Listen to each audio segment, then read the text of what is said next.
Good evening, everyone.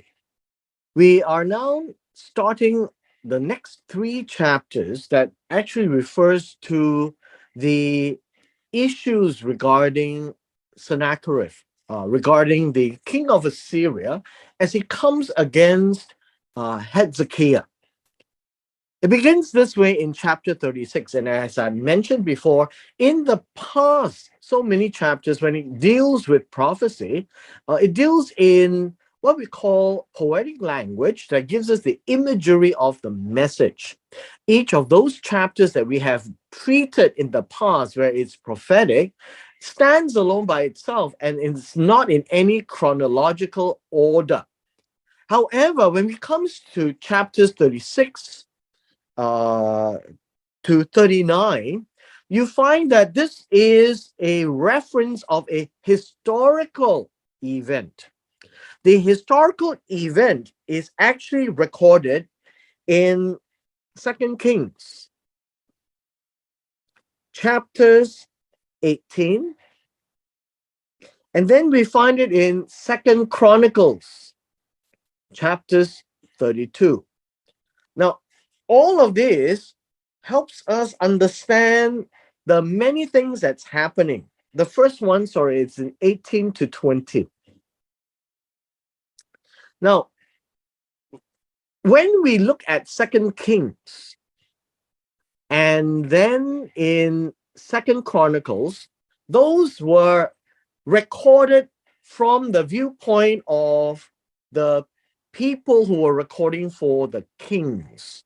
So the book of the kings, and then Ezra, when they came back from the exile, they produced the chronicles from a slightly different perspective. However, in chapters 36 to 39, as we're going to treat, this is coming from the perspective of Isaiah. And so we find that you will need to read all three parallel passages to have a fuller understanding. But we will only deal in our study in the book of Isaiah, chapters 36 to 39, from the perspective of Isaiah. And so it begins this way. And then it came to pass in the 14th year of King Hezekiah that Sennacherib, king of Assyria, came up against the fortified cities of Judah and took them.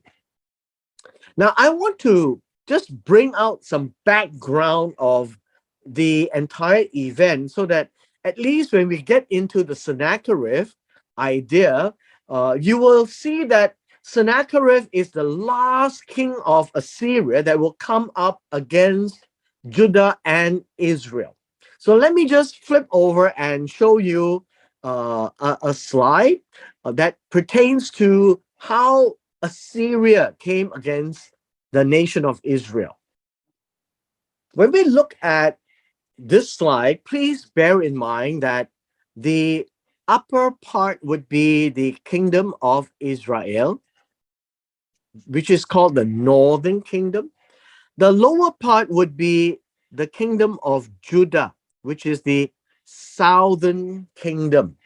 One of the interesting things is that you find that the northern kingdom kings and the southern kingdom kings are interrelated from a timing perspective so that we have a better feel of the chronology of the events. Just by way of introduction, we all should be aware that this period of time of Uzziah and Jotham is typically called the silver years. The golden years would be David and Solomon, but Uzziah and Jotham is considered the silver years. Now, right after Jotham, you find Ahaz, a terrible king, terrible king. But then, interestingly, after Ahaz, he has a son by the name of Hezekiah, which we will be talking about in Isaiah chapter 36. And Hezekiah is a very good king. Now, in this slide, I wanted you to understand that at the time of Pekah, right around this period of time, during the reign of Ahaz, then you find that Pekah has lined up with the Syrian king and wanted to attack Ahaz in the south, and thereby you get the sign that was given to Ahaz in Isaiah chapter 7. Thereafter, we find that at this point in time, the king of Assyria is called Tilgat-Pileser. Tilgat-Pileser came to the help of Ahaz. Later on, we have the second period of reign by King Hoshea, and we find that King Shalmaneser from Assyria came and took over the northern kingdom, Samaria, and the whole of the northern. First, the Galilee portion, then down south to the Galilee into the Samaria and the Ephraim portions, and then Shalmaneser took the entire northern kingdom. And that ended the reign of Hoshea and the reign of the northern kingdom. There was no more kingdom of Israel. There was only the kingdom of Judah left. This happened at the time of Hezekiah in his 6th year. Now, Shalmaneser tried to take Judah, but he couldn't. Now, Hezekiah is a very good king, and he had done really well and brought himself to a point of immense loyalty to Jehovah God. But the interest of the Assyrian Empire was very hungry, and Sennacherib brought 185,000 strong army and marched to conquer many lands. And then eventually, in the 14th year, he came after Judah and Jerusalem, in specific, Hezekiah. At this point in time, you find that Hezekiah is in Jerusalem, and so was Isaiah. Now, the things that happened as from the 14th year of the King Hezekiah's reign, we will be covering that in Isaiah chapters 36 through 39. And the reason why I say this is from the perspective of Isaiah is because Isaiah was there as well. Again, for our purposes, I will at least keep our eyes on 2 Kings chapters 18 to 20. And then we have 2 Chronicles chapter 32. So we begin again. And then it came to pass in the 14th year of King Hezekiah that Sennacherib, king of Assyria, came up against all the fortified cities of Judah. That's the southern kingdom. And he took them. Now, the idea of taking, please bear in mind, he came up is number one, and then he took them. And this word take is to seize. He seized them, not because he came and asked for it, but he came to conquer them. Now, when you conquer them, this is act number 2,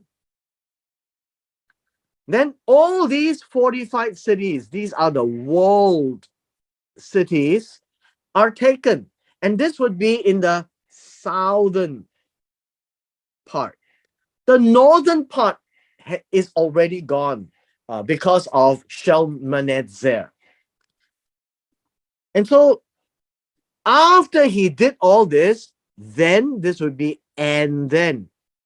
So the reason I need to point out to you all these words which is not there is that this is a historical narrative. In this historical narrative, you find that first Sennacherib came and took all the fortified cities. And then number two, he then sent, and this is an emissary, Rav Shakeh. Rav Shakeh came with a great army from Lachish, and he came to speak to King Hezekiah at Jerusalem. Well, in the days past, in ancient times, they actually sent emissaries. Now we have this emissary, which is also called a malak, which is translated as a messenger or an angel. Malak basically means someone who walks for the one who sent them. So the king of Assyria sent. And that is the idea. The one who is sending is the one in authority, which is the king of Assyria, Sennacherib. The one being sent, Rav Shakeh, is the Malak. That is what I'm trying to point out to you. One who walks. So Rav Shakeh is walking on behalf of the king of Assyria because Rav Shakeh is being sent. And he came not alone, but he came with a big army in terms of number of people from Lachish to see King Hezekiah at Jerusalem. Now remember, Jerusalem was a Jebusite stronghold.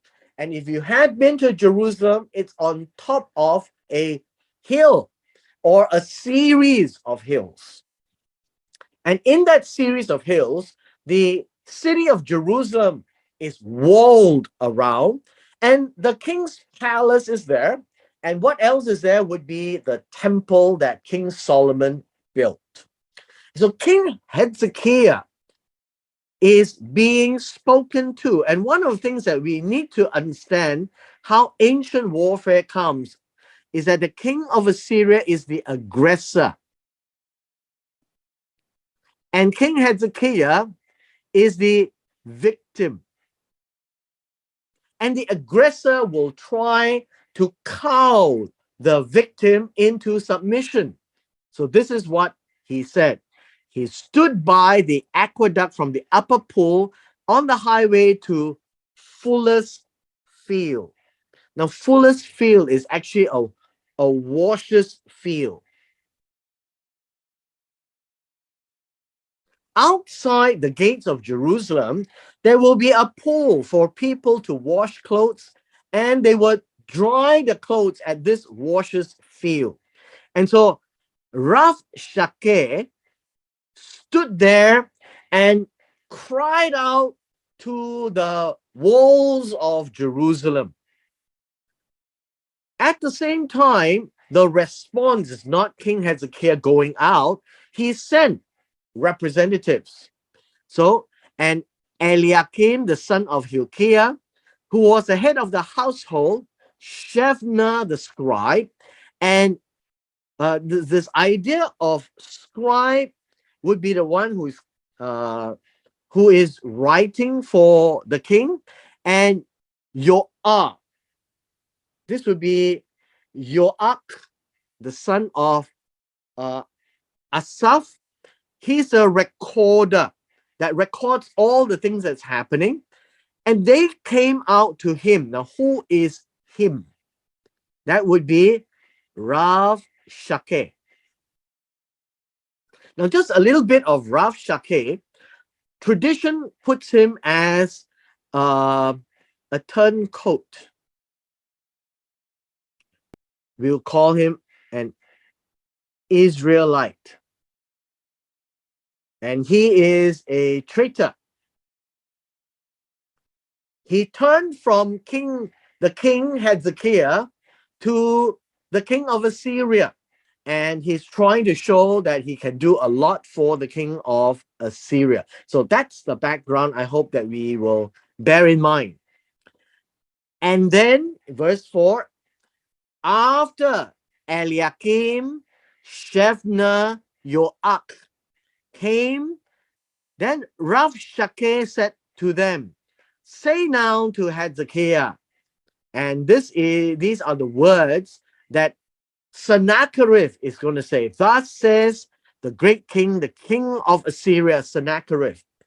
As you can see, very similar to the way that prophets speak, right? When they see a vision of what of God, and God communicates through this veil, through this vision, through the dream to the prophets will come out and say, thus says the Lord, thus says Jehovah. And so the prophet is carrying a message. Now, in this case, Rabshakeh is carrying the message of the king of Assyria, Sennacherib.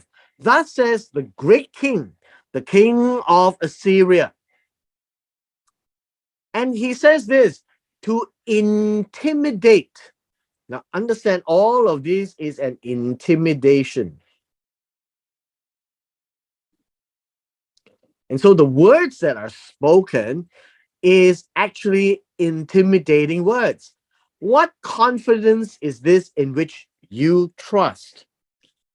Now, this idea of confidence is betuk, and this literally means confidence, faith, trust. We read this in Proverbs chapter 3, verses 5 and 6. Trust in the Lord with all your heart. That's the same word. What confidence, what trust do you have? Right? So, why are you having confidence in this, that you place confidence? Why are you doing that? And so, words of intimidation. I, King Sennacherib, say you speak of having plans and power for war. Meaning, King Sennacherib says, I think you are planning to fight me. But these are mere words. Verse 5 means they are just words that it's words coming out of your lips. So let me put it here. Words out of your lips. Meaning, he is saying, you are just talking hot air, right? In colloquial terms. Now, in whom do you trust that you rebel against me? Look, you are trusting in the staff of this broken reed, Egypt, on which if a man leans, it will go into his hand and pierce it. Now, understand this word, staff of a broken reed. This is actually a better way of reading this is a splintered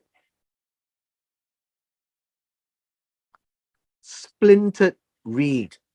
Meaning, you are leaning on this reed that is splintered, which means that if you press too hard, if a man leans, it will go into his hand and pierce it. So the splinter would puncture, right? Would puncture his hand. And he's saying, this you are trusting is Pharaoh, king of Egypt, to all who trust him. Now, understand that this is very much the prophecy in Isaiah chapters 31. Talks about people, at that point in time, the northern trusted in the king of Egypt. And then Sennacherib is saying, you too, Hezekiah, you are thinking to trust in the king of Egypt? Because everyone seems to trust in the king of Egypt. But nobody can depend on the king of Egypt. The king of Egypt is going to poke you. It is a splinter. you depend on him, he will let you have pain. So are you trusting in Egypt? So that's the the prophecy fulfillment of Isaiah 31, verse 7. Now verse 7 comes and says, but if you say to me, that's Sennacherib, we place our confidence. So the word trust here is the word confidence. We have confidence. Remember, this word confidence is from the word uh, batak, right? Batak. And it literally means trust, confidence, uh, be secure, be bold. What else? Uh, I guess that's basically to tell you, yeah, be sure. And so this is the same word like Proverbs chapters 3, verse 5. Trust in the Lord with all your heart. And so Sennacherib says, are you going to trust Jehovah? If you say you're going to trust Jehovah, Eloheinu, our God, then it's a joke, right? It's a joke. This is intimidation and it is humiliation.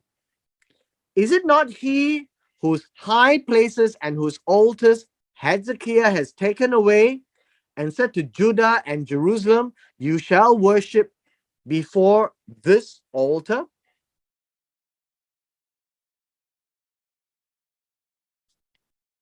And what does this mean? So first of all, for some reason, Sennacherib actually knows that Hezekiah had removed all the high places and altars. The high places are called Bama.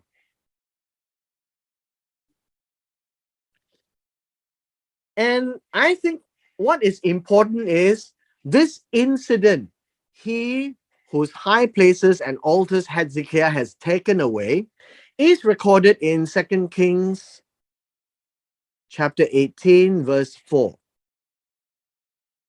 Now, for many of us, we may not be aware that Hezekiah did the right thing to clear away the high places because people were starting to not be in Jerusalem and they were starting to do their own worship and sacrifices in their own places or in their own high places and altars.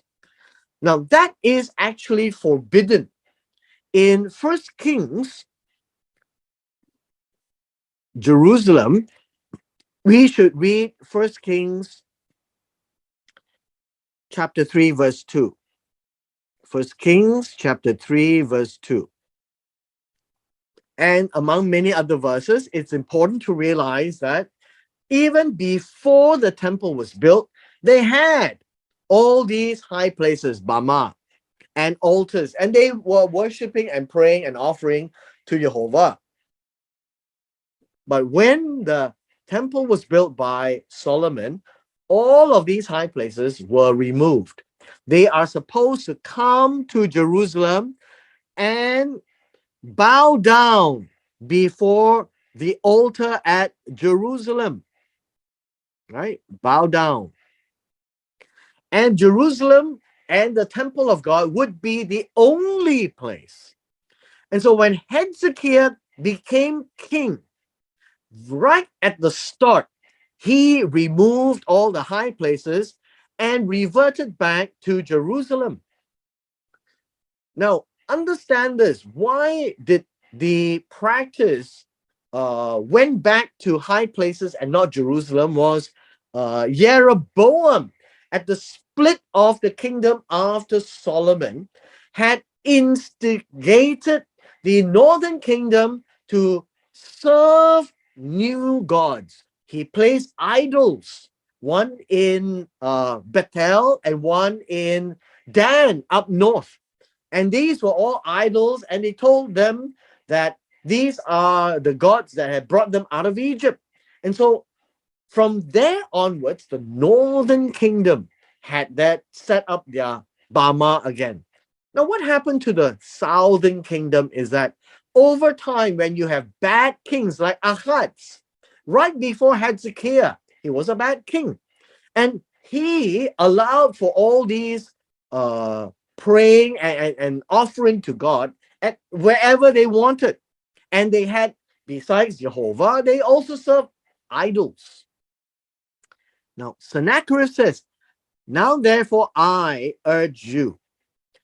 And this is really the emissary, Rav Shakeh, right? Rav Shakeh. If you say to me, and Rav Shakeh seems to know all this because he was there. So I urge you, give a pledge to my master, the king of Assyria. Listen to what I have to say. I will give you 2,000 horses if you're able on your part to put riders on them. Now, what does that mean? This is an insult. It says, you want to trust in Egypt? Let me ask you this. You want horses? I give you 2,000 horses. Don't need to go to Egypt. And if I give you 2,000 horses, you don't even have enough riders. So what are you talking about going to Egypt? So serve my master Sennacherib. Then he says, how then will you repel one captain of the least of my master's servants? How are you going to fight the smallest, right? The smallest of my master, which is Sennacherib's servants. If you put your trust in Egypt for chariots and horsemen, they are not you. Why would they defend you?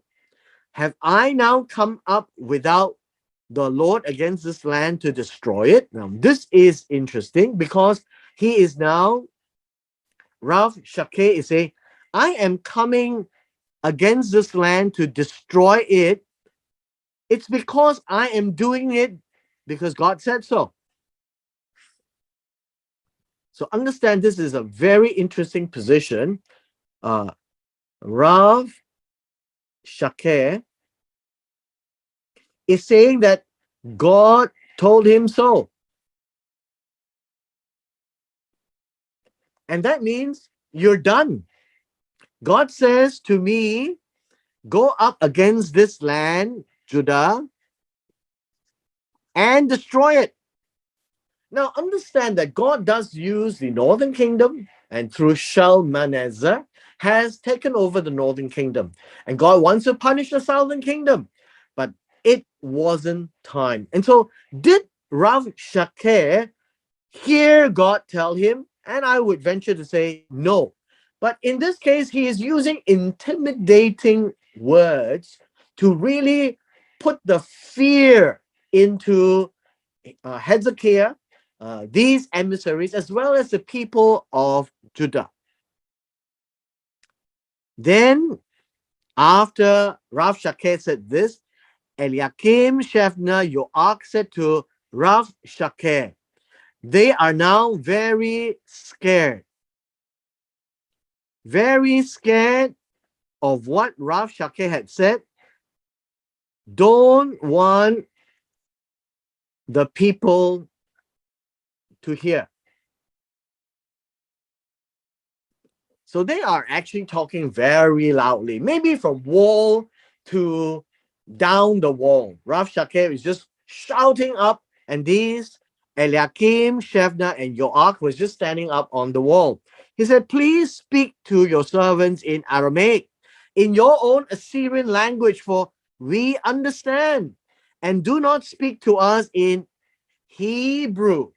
Now, verse 11 basically says, don't speak in Yehudit.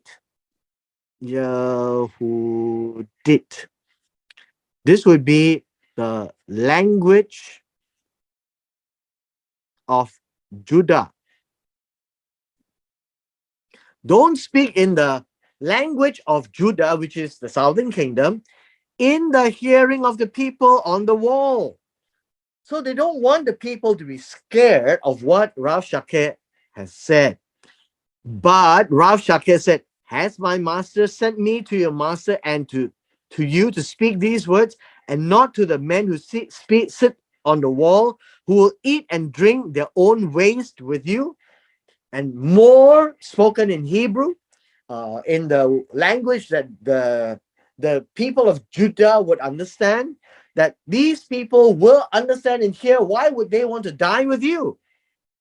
Verse 13, and then Rabshakeh stood, called out with a loud voice in Hebrew. Now understand this. The word Hebrew is Yahudit. This is not the proper name for Hebrew, Ivrit, but this is in Yahudit, the language of Judah, for the people of Judah. And he said, hear these words of the great king, the king of Assyria. Thus says the king, do not let Hezekiah deceive you. Now remember, this is intimidation to tell the people, don't trust Hezekiah. He is deceiving you. He is deluding you. These are all good words, right? Deluding you, thinking that you will win.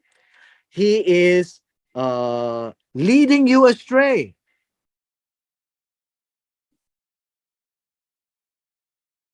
That's what is being spoken here. For he will not be able to deliver you, nor let Hezekiah make you trust in Jehovah. So don't trust Hezekiah, don't trust Jehovah. And Hezekiah will say, the Lord will surely rescue us.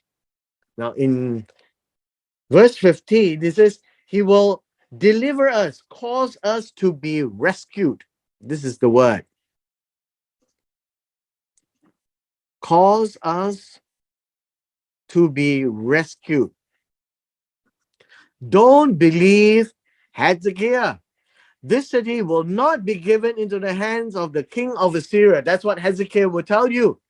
But that is not true. So the king of Assyria says this. And then we have the words of Rabshakeh. Do not listen to Hezekiah. For thus says the king of Assyria, make with me a present and come out to me. Now, this says this. He says, make together with me. And then it says here, present. And it doesn't actually quite say that in verse 16.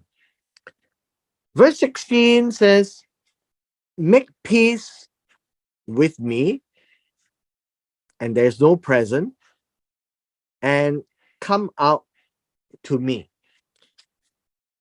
How do you make peace?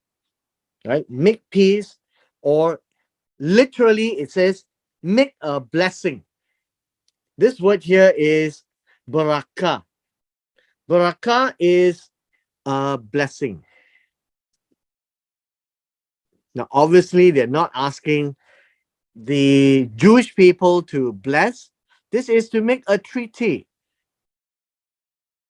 a peace treaty. And that would be a better way of saying this. So make a peace treaty with me. Come out. Every one of you, eat from his own vine. You can eat as much as you want. Everyone from his own fig tree, as much as you want. And every one of you drink the waters in his own cistern as much as you want. And that would be in Judah. And then he says this, until I come and take you away to a land like your own, a land of grain, new wine, a land of bread and vineyards. And so what does this mean? This means that they will be repopulated. The Assyrians would take them from Judah to a new land. Just as nice. And that's what happened. And then they bring other people from other lands and then plant them in Judah. And so this is what Rav Shakeh is saying. Beware, be careful lest Hezekiah persuade you, saying what? If Hezekiah says, the Lord, that is Jehovah, not just any God, Jehovah will cause us to be rescued, then think again. People, think again. Has any one of the Elohim of the nations rescued the land from the hand of the king of Assyria? No. Where are the gods of Hamath and Arphad? Where are the gods of Sepharvaim? Indeed, they have delivered Samaria from my hand. Who among all the Elohim of these lands have delivered their land from my hand? That Jehovah should rescue Jerusalem from my hand. And so this is arrogance. He has been victorious against the gods of the nations of Hamath, Arphad, in verse 19, Arpad. Then we have Sepharvaim. And what about Samaria? What about all these lands, the gods of all these lands? They have all failed. Then why would Jehovah succeed? Right? Now, this is arrogance to the max. And he is taunting and mocking the God of Judah. And these words actually have crossed the line. It is true that there is a point in time where God gave Israel, the northern kingdom, to the king of Assyria, and Shalmaneser did that part. Sennacherib thinks that he can come and wipe it all off because nothing has really stopped the Assyrian army. Why should Jehovah be any different? In our last part, in verse 21, and then